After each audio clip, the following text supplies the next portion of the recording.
Kamusta, Scorpio? Welcome to Like a Tarot. Gamit itong personalized cards, alamin natin kung ano ang message ng person mo or ang situation nyo. Paalala para sa mga bagong viewers na ang reading na ito ay timeless reading. General reading, ano man ang edad mo or gender mo, kunin mo lang kung ano yung akma sa sitwasyon mo. At saka ikaw na rin magpalit kung si person mo ba ito or ikaw. At ito ang start ng 1 week reading mo.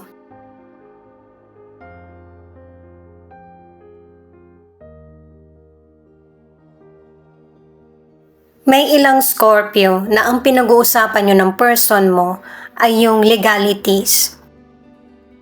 Pwedeng annulment, divorce, o kaya patungkol sa ari-arian.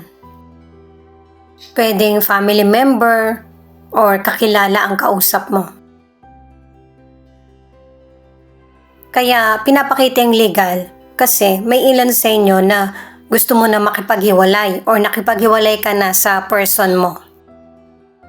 Mas gusto mong formal kayong maghiwalay. Posible na merong ibang person na nagkakagusto sa person mo kaya nagkahiwalay kayo. May ilan naman na ito yung nasa isip mo kasi meron ka pang isinasaayos na feeling or situation.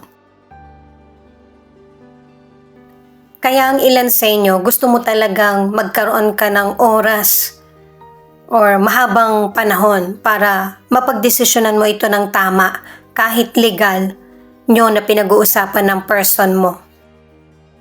Mukhang ayaw mo na tong balikan pa itong sitwasyon na ito. Kasi nga, ito nga, merong person na makikipagbalikan sa iyo or makikipagkasundo. Pwedeng patungkol sa financial, oras o kaya yung panahon na pag-usapan yung patungkol sa legal. At kahit ito na yung pinag-uusapan nyo ng person mo, feeling mo, kinokontrol ka pa rin niya na ito yung hindi mo gusto or isa sa naging dahilan ng hindi nyo pagkakasundo. Ngayon nalaman ng person mo ang kahalagahan mo at saka na meron pa pala siyang feelings sa iyo. Pero dahil sa nagkaroon ka na ng desisyon na makipaghiwalay or hindi na bumalik sa kanya, takot ka na yung bang maiba na yung trato niya sa iyo.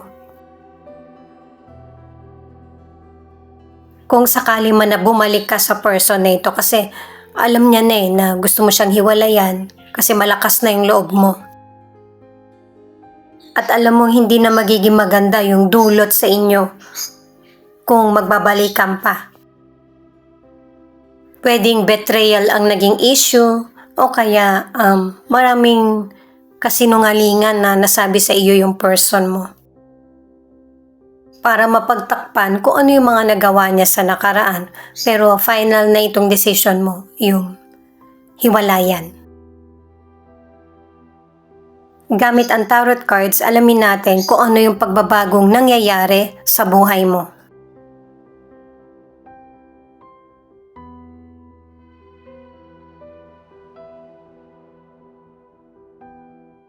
Three of Swords, Seven of Cups, Nine of Wands. Itong tatlong cards na ito ang nagsasabi na meron kang mahirap na desisyon na gagawin. Pinapakita rin na sobra kang nasaktan sa napagdaanan mo. Kasi yung mga taong akala mong mapagkakatiwalaan mo ay binetray ka. Pwedeng kaibigan mo, family member, or person mo. At ang ilan naman ay kakilala or katrabaho. At saka pinapakita rin sa mga cards, marami kang option na pwede mong masolusyonan yung problems na dumarating sa buhay mo. Yung problem ay masusolusyonan mo pero may pag-iingat pa rin. Ang ilan sa inyo sa career o negosyo, nawalan ka ng trabaho. Kasi merong person na nagpaniwala sa'yo na meron kang makukuha magandang trabaho, makakapili ka. Kung hindi pa ito nangyayari ngayon, na aalis ka na sa trabaho mo or hindi ka na magninegosyo, pag-isipan mo to ng maraming beses. O kaya paghandaan mo, kasi malaki yung mawawala sa iyo. Kahit marami kang maging option, hindi ito yung magandang panahon para sa pag-alis sa trabaho or magpalit ng negosyo. Ang ilang single, may mga nagkakagusto sa iyo or secret admirer. Pero may ilang Scorpio na single na hindi ka na-challenge na ikaw yung nilalapitan. Mas gusto mo yung meron kang karibal or ikaw yung lumalapit dun sa person, ano man yung gender mo. May ilang single kasi na iba yung gusto mo. Hindi yung mga potential person na nagkakagusto sa iyo. Para sa ilan na nasa relationship, ang dami nyo ng pinagdaanan ng person mo sa panlilin lang niya sa iyo or betrayal. At ngayon, sinusuri mo ng maigi kung ganito bang relasyon ang gusto mo sa matagal na panahon na tiniis mo.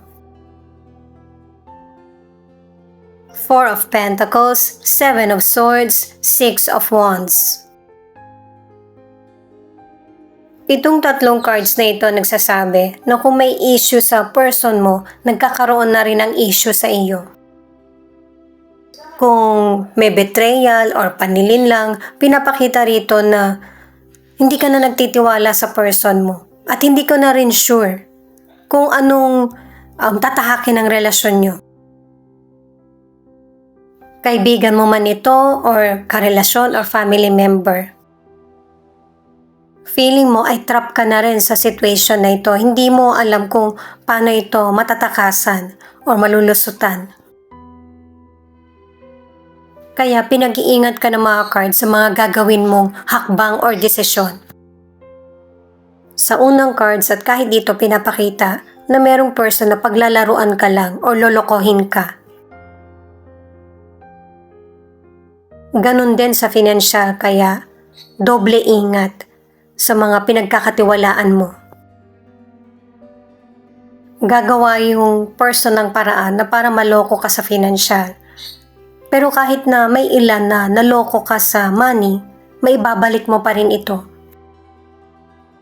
Ang iba sustento ang problem. Kumbaga, meron naman talaga yung person, makakagawa siya ng paraan, pero marami siyang alibay sa iyo. Pero kahit na ganito yung situation mo, nakakagawa ka pa rin ng paraan.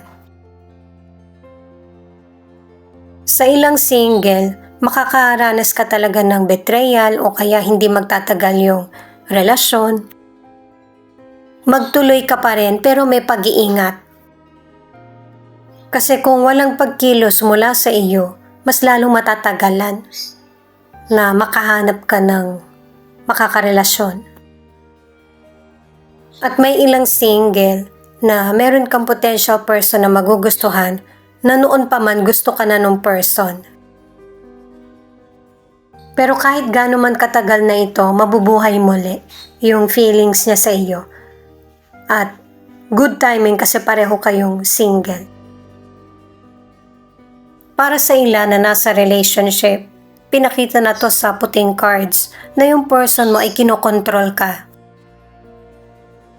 Kasi may ilan na nasa relationship na nakakaramdam yung person mo na nagbabago ka na sa kanya.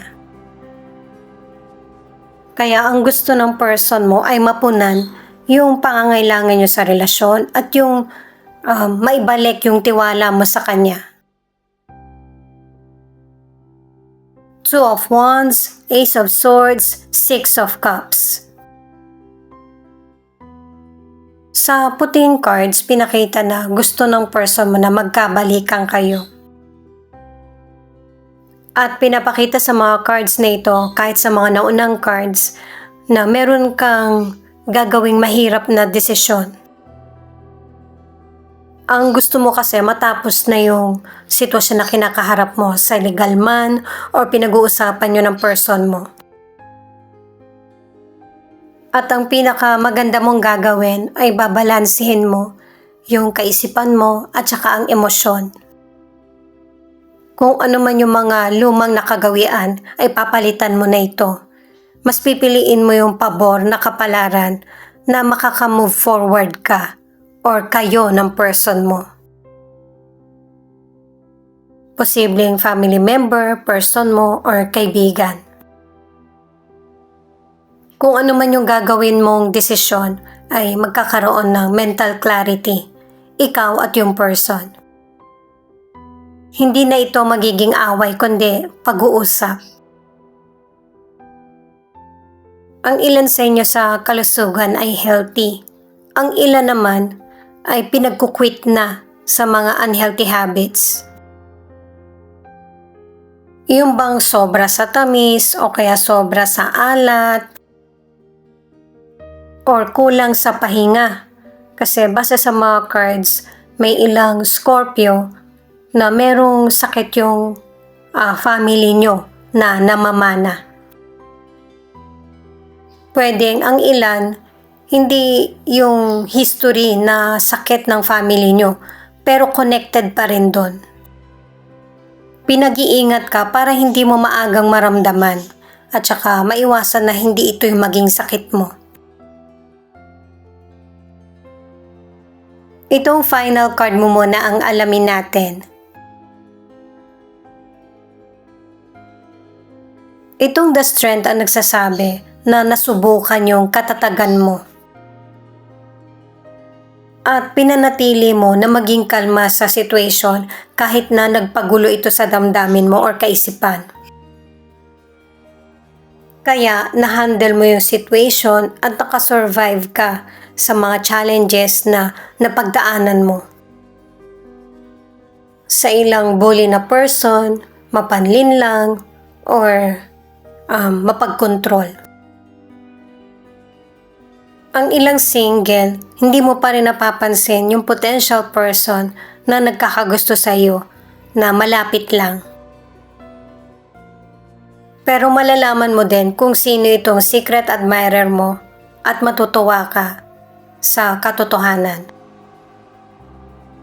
Dahil sa nakadalawang cards ka na ang ilan sa inyo matagal mo na rin gusto itong potential person or secret admirer. Ang ilan sa inyo sa relationship, hindi ka na mahihiya na iparamdam or ipakita sa person mo kung ano yung gusto mong changes sa relasyon. At ito yung gusto ng person mo or maybe ikaw na yung katotohanan ang sasabihin sa iyo. Kahit na gaano man ito kasakit or tanggapin. At sisimulan nyo ulit ng person mo na isaayos ang relasyon nyo. Ang ilan naman ay tinapos na yung relationship kasi hindi mo na ito nakikitaan ng pag-asa. Lalo lang kayo nagkakagulo. Itong card na ito ang nagsasabi na hindi mo na hahayaan na magkaroon ng pagsisisi. Kaya mas pinipili mo na mag-move on. Ang ilan sa inyo unti-unti mo itong gagawin. Itong card naman na ito, naka-4 na cards ka na may mga decision kang gustong gawin pero hindi ka pa sure. Mas maigi na magkaroon ka ng option at pakiramdaman kung ano yung tingin mong tama at hindi para sa iyo.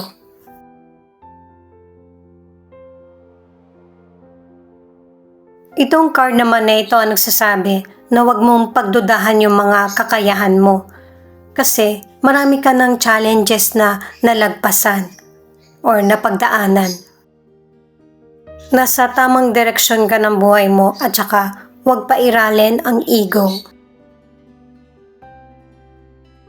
Ituloy ko lang para sa ilan na nasa relationship, ang ilan sa inyo ay naging mas matatag pa yung relasyon dahil sa pagiging honest ng person mo sa iyo. At saka single ka man or nasa relationship, posibleng bumalik yung dati mong nakarelasyon.